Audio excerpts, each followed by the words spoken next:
21 जूनला होणार नीटची परीक्षा. NTA कडून नव्या तारखांची घोषणा. पेपर फुटीमुळे रद्द झाली होती 3 मेची परीक्षा.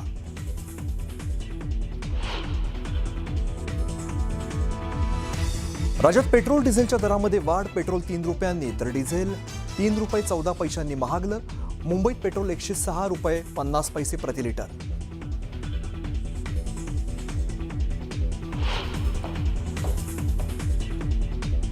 पेट्रोल डिझेल दरवाढीनंतर काँग्रेसची सरकारवर जोरदार टीका. निवडणुका संपल्या आता मोदींची वसुली सुरू म्हणत काँग्रेसचा हल्लाबोल.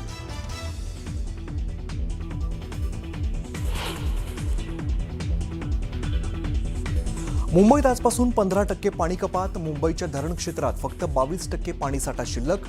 मुंबईकरांना पाणी जपून वापरण्याचं आवाहन.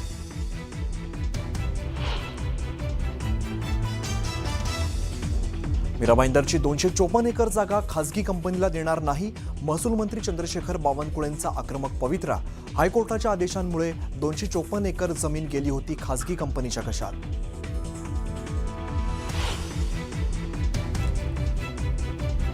अंबानी काजू बागायतदारांचा वर्षा बंगल्यावरती मोर्चा. आंब्याला हेक्टरी 5 लाख, काजूला 3 लाख नुकसान भरपाई देण्याची मागणी.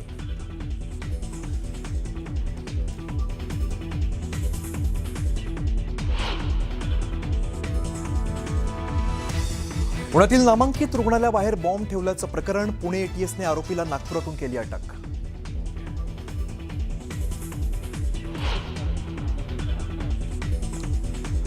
रुपाली चाकणकरांना ईडी पुन्हा चौकशीसाठी बोलवण्याची शक्यता. चाकणकरांच्या पतीच्या कंपनीची माहिती ईडीने मागवली.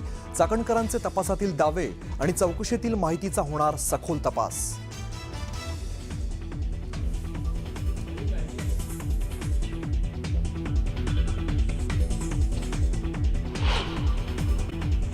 देशात महागाईचा भडाका उडालाय. आजपासून केंद्र सरकारनं पेट्रोल आणि डिझेलच्या दरात वाढ केली आहे. पेट्रोल 3 रुपये तर डिझेल 3.11 रुपयांनी महागलेलं आहे. आंतरराष्ट्रीय बाजारात कच्च्या तेलाचे दर वाढल्यामुळे सरकारनं ही दरवाढ केली आहे. मुंबईमध्ये आता पेट्रोलचा नवीन दर 106 रुपये 50 पैसे इतका असणार आहे, तर डिझेलचा नवीन दर 93 रुपये असेल. एप्रिल 2022 नंतर पहिल्यांदाच इंधनाच्या दरात इतकी वाढ करण्यात आली आहे.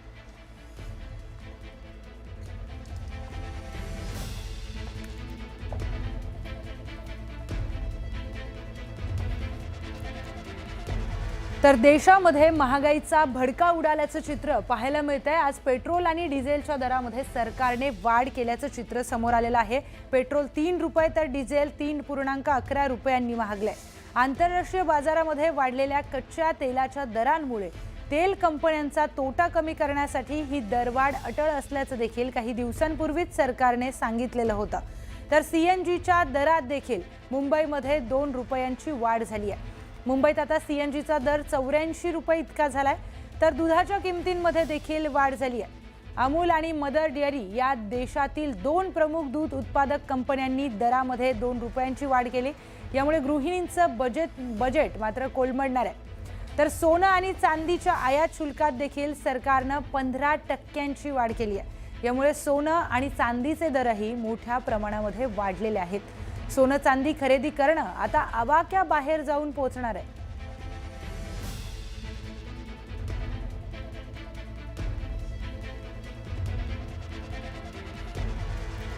तर पेट्रोल आणि डिझेलच्या दरामध्ये वाढ झाल्यामुळे सर्वसामान्यांच्या खिशाला याच्या जळा पोहोचणार आहेत. नव्या दरानुसार पेट्रोलचा दर 107 रुपये 18 पैसे प्रति लिटर तर डिझेलचा दर 93 रुपये 11 पैसे प्रति लिटर झालाय. यापूर्वी पेट्रोल 104 रुपये 91 पैसे इतकं होतं, तर डिझेल 90 रुपये 11 पैसे इतकं प्रति लिटर दराने विकलं जात होतं. म्हणजेच पेट्रोल आणि डिझेलच्या दरात सुमारे 3 रुपयांची वाढ झाली आहे. त्यामुळे वाहन चालकांमध्ये नाराजीचं वातावरण पाहायला मिळतंय. दरवाढीमुळे दैनंदिन प्रवासाचा खर्च वाढणार असून माल वाहतूक, भाजीपाला तसेच इतर जीवनावश्यक वस्तूंच्या किमतींवरही परिणाम होण्याची शक्यता व्यक्त केली जाते. इकॉनॉमी डिस्टर्ब झालेलीच आहे ऑलरेडी. अजून काय व्हायची राहिली. नालायक सरकार आहे. Hopeless government till date I have seen in my 60 years. Budget बिघडते मिडल क्लास लोकांचं. त्याच्यामुळे सगळ्यात गोष्टीला इफेक्ट होतो. आम्हाला खूप नुकसान होईल ना. सायकलने चालावं लागेल काही दिवसानंतर. काय की रोजा वाढत नाही त्यातल्या नाही, पेट्रोल डिझेल वाढत चाललं आहे, त्यामुळे आम्हाला बहुत परेशान होत चाललं आहे. हे तर होणारच होतं, पण हे का वाढलंय कशाचं यांनी विचार करायला पाहिजे. आमचे पंतप्रधान आहेत, त्यांनी विचार करावा की याच्यामुळे महागाई किती वाढणार हं? आणि सर्वसामान्य लोकांना याचा किती त्रास होणार आहे याचा विचार करावा या लोकांनी. चीज़ें तो बहुत महंगी होते जा रही है, तो बजट तो बढ़ता ही जा रहा है. पेट्रोल की वजह से मीन्स हम लोगों के ऊपर बहुत ज़्यादा ही कॉस्ट बढ़ते जा रहा है. लेकिन देश के ऊपर संकट आया है तो सबको मिलकर उसे हैंडल करना चाहिए. ऑब्वियसली हमारे यहाँ तेल के कुएं वगैरह है नहीं, तो ये तो बढ़ेगा ही. पेट्रोल तो लगता ही है, रोज़ जाना है रोज़ आना है, लेकिन हम लोग कम से कम उपयोग कर रहे हैं अभी गाड़ी का, क्योंकि जितना बचाएंगे उतना बचेगा ना. जहाँ ज़रूरत है वहीं गाड़ी का उपयोग करो. तो ऑटो भी है. यानंतर पुढची महत्त्वाची बातमी पाहूयात. पेट्रोल, डिझेल आणि सीएनजीच्या दरात सातत्यानं वाढ होते आणि त्यामुळे वाहन चालकांमध्ये तीव्र नाराजी व्यक्त होतीये. इंधन दरवाढीमुळे सर्वसामान्य नागरिकांचं आर्थिक गणित कोलमडलंय. गेल्या काही दिवसांमध्ये सीएनजीच्या दरात पुन्हा वाढ झाल्याने ऑटो रिक्षा चालक, टॅक्सी चालक आणि खासगी वाहनधारक अडचणीमध्ये सापडलेत. सीएनजी स्वस्त असल्यामुळे आम्ही त्यावर आलो, पण आता त्याचेही दर वाढल्यामुळे उत्पन्न आणि खर्च यामध्ये ताळमेळ बसत नाहीये, अशी प्रतिक्रिया ऑटो रिक्षा चालकाने दिली आहे. सर्वसामान्य वाहन चालकांच्या काय प्रतिक्रिया आहे आपण जाणूयात. दादा, काय सांगाल, तुम्ही काय व्यवसाय करता? आम्ही ऑटोचा व्यवसाय करतो. आम्हाला सीएनजी आता 2 रुपये 25 पैशानं आजपासून वाढलाय.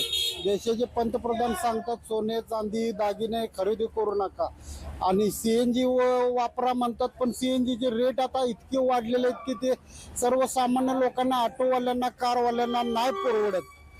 आता इतके महागाई करून ठेवली ना, कशाचा ताळमेळ कशाला लागत नाही. कुटुंबाचा उदरनिर्वाह कसा चालवावा हे देखील आम्हाला कळत नाही. कस्टमरला 4 पैसे वाढवून मागितलं तर कस्टमर आम्हाला सपोर्ट बी करत नाही. हा एवढ्या भाड्यात घेऊन चला असं कस्टमर सांगतं. त्यामुळं काय करायचं हेच आम्हाला काही कळत नाही. Video journalist Imran sir, news 18 मराठीसाठी आणि शेख मावळ.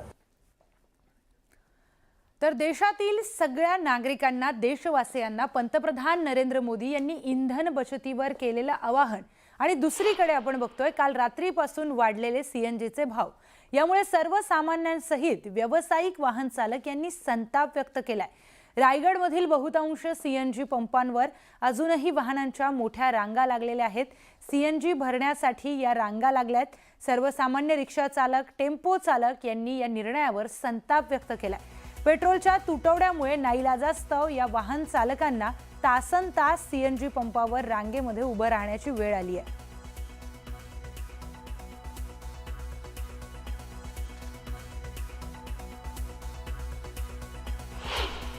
2-3 दिवस इथं कोकणामध्ये जे भाविक येतात ना, जे पर्यटक येत आहेत त्यांच्यामुळे आणि प्लस आकाशी देशांमध्ये जे युद्धाची परिस्थिती आहे त्यामुळे आपल्या इकडे सीएनजी तुटवडा आहे आणि लाखोंच्या संख्येने पर्यटक असल्यामुळे सीएनजी साठा लगेच संपतोय.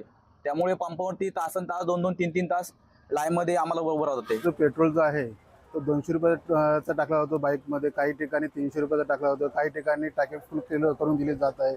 पण हा भेदभाव सगळीकडेच केला जात आहे गाडीवाल्यांसाठी. जर मुबलक जर पेट्रोल जर असेल तर त्याप्रमाणे जर गाडीवाल्यांना जर पेट्रोल टाकून दिला तर अशा लांब रांगा लागणार नाहीत. तर यानंतर अहिल्यानगरमध्ये काय परिस्थिती आहे तेही पाहूयात. अहिल्यानगर जिल्ह्यामध्ये काल दिवसभर अनेक पेट्रोल पंप चालकांनी आपले पेट्रोल पंप बंद ठेवले आणि त्यामुळे आज अहिल्यानगरमध्ये पेट्रोल पंपावर रांगा लागल्यात. पेट्रोल डिझेलचे भाव वाढल्यामुळे नागरिक त्रस्त झालेत. सरकारच्या या निर्णयामुळे सामान्य नागरिकांच्या खिशाला कात्री लागली आहे. पेट्रोल डिझेलचे भाव वाढल्यामुळे माल वाहतूक महागणार असल्यामुळे सर्वच गोष्टी महाग होण्याची देखील शक्यता वर्तवण्यात येते. जिल्ह्यामध्ये काल दिवसभर अनेक पेट्रोल पंपांवरती डिझेल पेट्रोल मिळत नव्हतं. रात्री दर वाढले आणि आता जर आपण बघितलं तर पेट्रोल डिझेल घेण्यासाठी जे आहे त्या नागरिकांच्या रांगा लागलेल्या दिसत आहेत. कुठेतरी 3 रुपयांपेक्षा जास्त जी दरवाढ आहे ती पेट्रोलमध्ये झालेली आहे. अनेक जण रांगेमध्ये उभे आहेत. बाबा, काय काल मिळालं नाही का तुम्हाला पेट्रोल आणि आता भाव वाढले, काय वाटतं?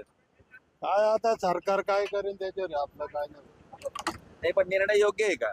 योग्य नाही आपल्याला.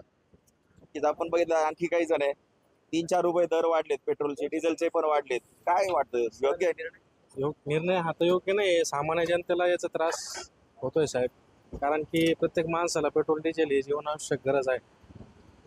रेट वाढले नाही पाहिजे. नक्कीच आपण बघितलं रेट वाढले नाही पाहिजे असं वाटतं.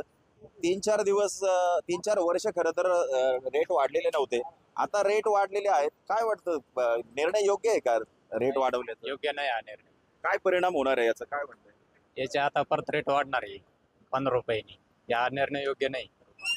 कुठेतरी दर वाढल्यामुळं इतर देखील सगळ्या वस्तूंचे दर वाढण्याची शक्यता आहे. महागाई देखील याच्यामुळे वाढू शकते. आधीच महागाई आहे आणि त्याच्यात पेट्रोल डिझेलचे दर वाढले तर इतर देखील सगळं खाद्यपदार्थ असेल किंवा इतर सगळ्या गोष्टी वाढणार आहेत. काय वाटतं निर्णय योग्य आहे? नाही निर्णय योग्य नाही. नक्कीच लोकांना वाटतंय की हा निर्णय योग्य नाहीये, कारण आपण जर बघितलं तर डिझेल पेट्रोल जर महागलं तर साहजिकपणे जी वाहतूक आहे याचा खर्च वाढतो आणि मग लोकांना आवश्यक ज्या वस्तू आहेत याची देखील दर वाढण्याची शक्यता आता वर्तवली जाते. हरीश देमोटे, न्यूज 18 मराठी, अहिल्यानगर.